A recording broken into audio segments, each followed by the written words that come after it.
Hola, soy Alberto Levi, miembro de la Sociedad Astronómica de Baja California. Bienvenidos a una ventana al universo. ¿Cuál será la diferencia entre astrología y astronomía? Esto es algo que van a entender en este programa. Muchas gracias, espero lo disfruten. Astrología o astronomía. ¿En qué se diferencian? Ya que muchos confunden los términos, así que hagamos un poco de historia. Partieron de un origen común y la necesidad del ser humano de encontrar un lugar en el universo. Pero la pregunta es, ¿cómo llegaron a separarse y qué persigue cada una? Aunque la práctica de la astrología y la astronomía tienen raíces comunes, es conveniente recordar cómo se separaron en la historia y cuáles son sus diferencias. La astronomía tal como la conocemos nació en Mesopotamia, en una región situada entre el Tigris y el Éufrates, que corresponde más o menos al Irak actual. Este territorio a su vez fue dominado por diferentes civilizaciones, conoció una historia muy rica y ocupó un lugar fundamental en la historia de la ciencia occidental. La civilización sumeria se distingue por un desarrollo muy avanzado de las matemáticas, tanto en aritmética como en álgebra y geometría. Los matemáticos sumerios crearon, por ejemplo, tablas de multiplicación, división, raíces cuadradas y comienzan a resolver ecuaciones algebraicas. Se tendrá en cuenta en particular que los sumerios desarrollan un sistema sexadecimal basado en el número 60, en vez de nuestro sistema decimal basado en el número 10. Es a esta civilización que debemos la división del círculo y del cielo en 360 grados, y la división de las horas en 60 minutos, luego en 60 segundos. ¿Existe alguna lógica el por qué los sumerios escogieron el número 60 como base? Una ventaja de este sistema es que el número 60 es divisible por muchos factores, en particular por el 2, el 3, el 4, 5, 6 y 10. Es de hecho el número más pequeño divisible por todos los enteros del 1 al 6. Esta propiedad podía proporcionar más flexibilidad que la base de 10 para subdividir medidas en fracciones iguales. Este sistema permite, en todo caso, expresar grandes números utilizando pocos símbolos, lo que habrá facilitado el desarrollo de las medidas y cálculos. Visto su interés por la observación del cielo, en particular por razones astrológicas, las civilizaciones mesopotámicas proporcionaron contribuciones mayores en la observación del movimiento aparente de los cuerpos celestes y del establecimiento de un calendario. Los astrónomos paleobabilónicos establecieron un calendario lunisolar, basado a la vez en el movimiento aparente de la luna y del sol. Básicamente, el año estaba formado de 12 meses lunares, teniendo el mes una longitud variable de 29 o 30 días. Evidentemente, como el año real basado en el movimiento del Sol es un poco más largo que 12 meses lunares, este sistema básico se habría movido lentamente con el tiempo. Para que el ciclo de las estaciones quede fijo con relación al calendario, los paleobabilónicos ajustan entonces su calendario básico intercalando un 13º mes cuando lo consideren necesario, alrededor de cada 3 años.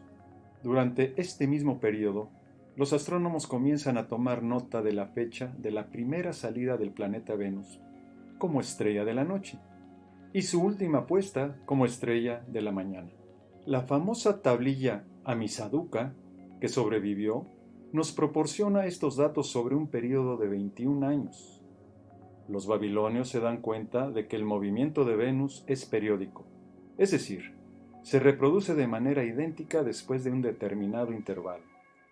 También se dan cuenta, por primera vez, de que la estrella de la mañana y la estrella de la tarde solo son un único astro. De lo anterior también establecen la semana de 7 días, tal y como la definimos y empleamos hoy en día, nombrando un día para cada astro visible en el cielo, o sea, los 5 planetas, la luna y el sol. ¿En qué se diferencian la astrología de la astronomía? En tiempos premodernos, la mayoría de las culturas no hacía una distinción clara entre las dos disciplinas, juntando ambas como una sola.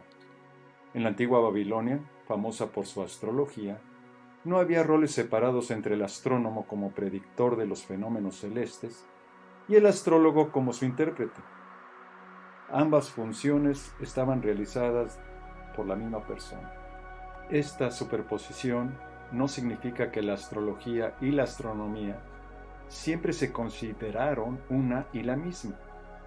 En la antigua Grecia, los pensadores presocráticos especularon sobre la naturaleza y substancia de las estrellas y planetas. Y los astrónomos, como Eudoxo, contemporáneo de Platón, observó los movimientos y ciclos planetarios y creó un modelo cosmológico geocéntrico donde la Tierra era el centro del universo y que fue aceptado por Aristóteles. En el año 276 a.C. nace Eratóstenes de Cirene y se cree que era de origen caldeo. Fue matemático, astrónomo y geógrafo. Alrededor del año 255 a.C. fue nombrado director de la Biblioteca de Alejandría. Una de sus principales contribuciones a la ciencia y a la astronomía fue su trabajo sobre la medición de la Tierra. Estando en la Biblioteca de Alejandría, encontró un informe de observaciones sobre Siena, una ciudad situada a unos 800 kilómetros al sur de Alejandría, en el que se decía que el día del solsticio de verano, el 21 de junio, a mediodía, los obeliscos no producían sombra, y en el fondo de los pozos podía verse la luz del sol sobre la línea del trópico de Cáncer. Esto ratificaba su idea de que la superficie de la Tierra era curva. El siguiente paso fue medir en Alejandría el ángulo que formaban los rayos del sol con la vertical, que por construcción es igual al ángulo cuyo vértice está en el centro de la Tierra. Este ángulo resultó ser de 7 grados 12 minutos, que unido al hecho conocido de que la distancia entre las dos ciudades era de 5.000 estadios, dieron como conclusión que la circunferencia de la Tierra medía 250.000 estadios. Un estadio en aquella época eran aproximadamente 160 metros. Esto equivale a un radio de 6.286 kilómetros contra los 6.371 kilómetros que son los admitidos hoy en día. En otras palabras, 2 siglos antes de Cristo se sabía de qué tamaño era la Tierra. Hacia el año 150 a.C., Claudio Ptolomeo, un astrónomo matemático y geógrafo egipcio descendiente de griegos, y que vivía en Alejandría, compuso un tratado astronómico sin precedentes en extensión y alcance. Este libro no solo representa la máxima expresión del conocimiento grecolatino en la materia, sino que también cambió el modo en que aún hoy miramos a las estrellas. La astrología fue ampliamente aceptada en la Europa medieval, ya que los textos de los astrólogos helenísticos y árabes se tradujeron al latín. A finales de la Edad Media, su aceptación o rechazo a menudo dependía de su recepción en los tribunales reales de Europa.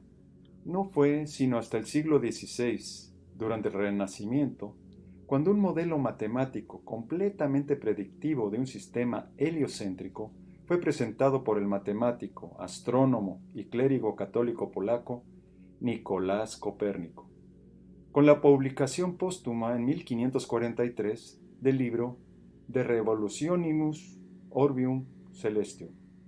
Ahí demuestra que el Sol, y no la Tierra, es el centro del universo. En 1610, Galileo presenta pruebas para apoyar la teoría de Copérnico y también para demostrar otros errores respecto a la astronomía con uso de su telescopio. Contradice a Aristóteles, que definía al cielo como perfecto, siendo que Galileo encuentra montañas en la luna. También prueba que no todo gira alrededor de la Tierra, al descubrir 4 cuerpos celestes girando alrededor de Júpiter. Asegura Galileo que Venus gira en torno al Sol por su variación de tamaño y de sus fases. Por lo anterior, Galileo fue condenado por el Tribunal de la Iglesia, obligado a negar que la Tierra se movía alrededor del Sol. La astrología continuó siendo parte de la ciencia en general hasta fines de 1600, cuando Isaac Newton demostró algunos de los procesos físicos mediante los cuales los cuerpos celestes se afectan entre sí. Al hacerlo demostró que las mismas leyes que hacen que, por ejemplo, una manzana caiga de un árbol, también se aplican a los movimientos de la esfera celeste. Desde entonces, la astronomía ha evolucionado hacia un campo completamente separado, donde las predicciones sobre los fenómenos celestes se hacen y se prueban utilizando el método científico. Muchas personas siguen confundiendo los términos astronomía y astrología. Aunque originalmente fueran lo mismo, hace más de 7 siglos que la astronomía y la astrología separaron sus caminos. De hecho, la diferencia es tan grande que si a un astrónomo lo llamas astrólogo por error, lo más probable es que se ofenda. Y con razón.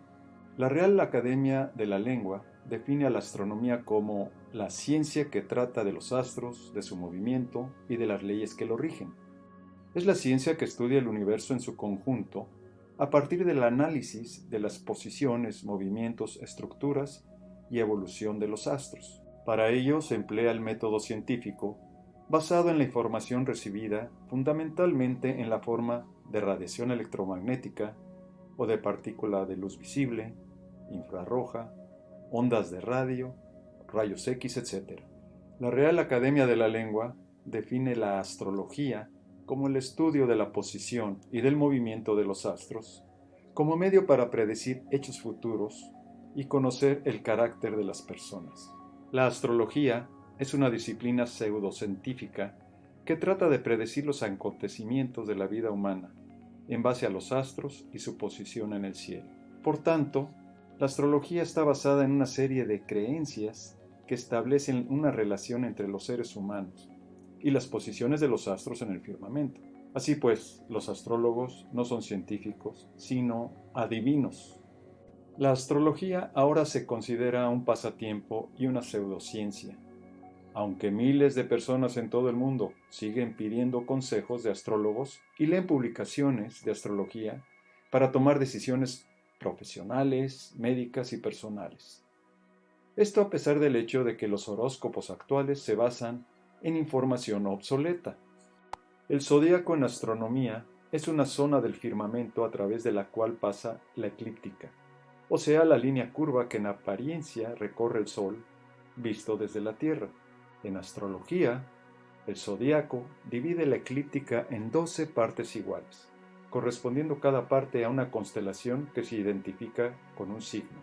En muchos lugares del mundo, en especial en Occidente, se asocia el zodíaco a 12 signos, basados en la cultura babilónica, el antiguo Egipto y la mitología griega.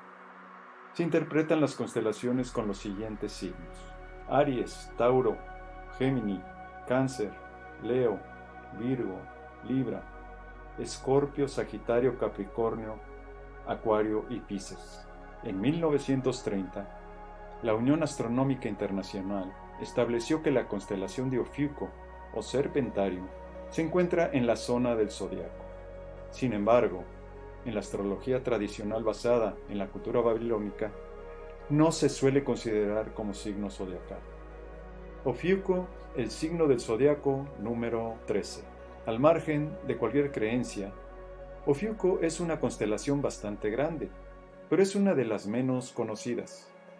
Aunque Ofiuco toca la eclíptica, que es el camino que el Sol parece llevar a través del cielo, durante siglos los astrólogos la ignoraron como parte del zodiaco.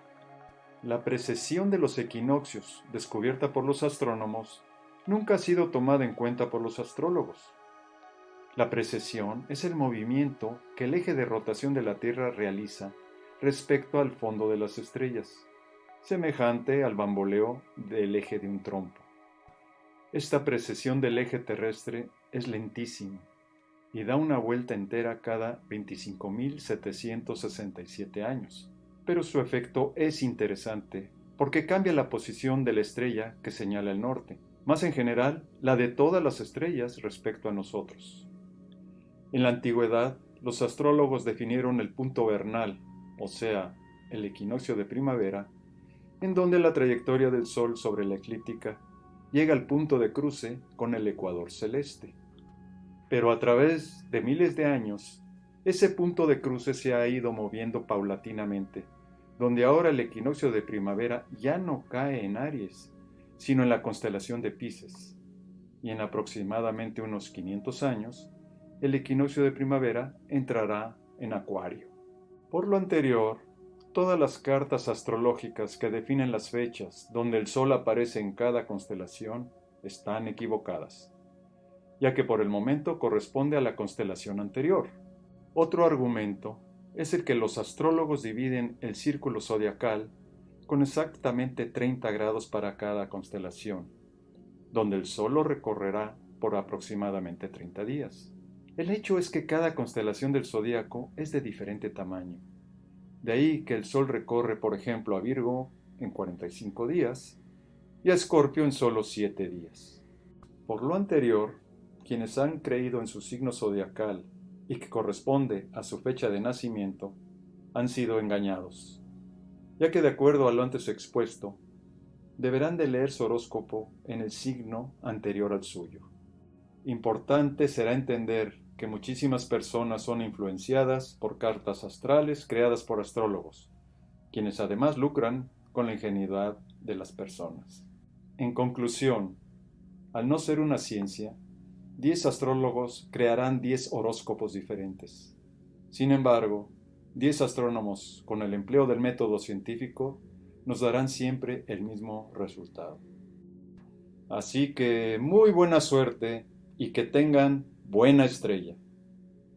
Muchas gracias por su atención y hasta la próxima.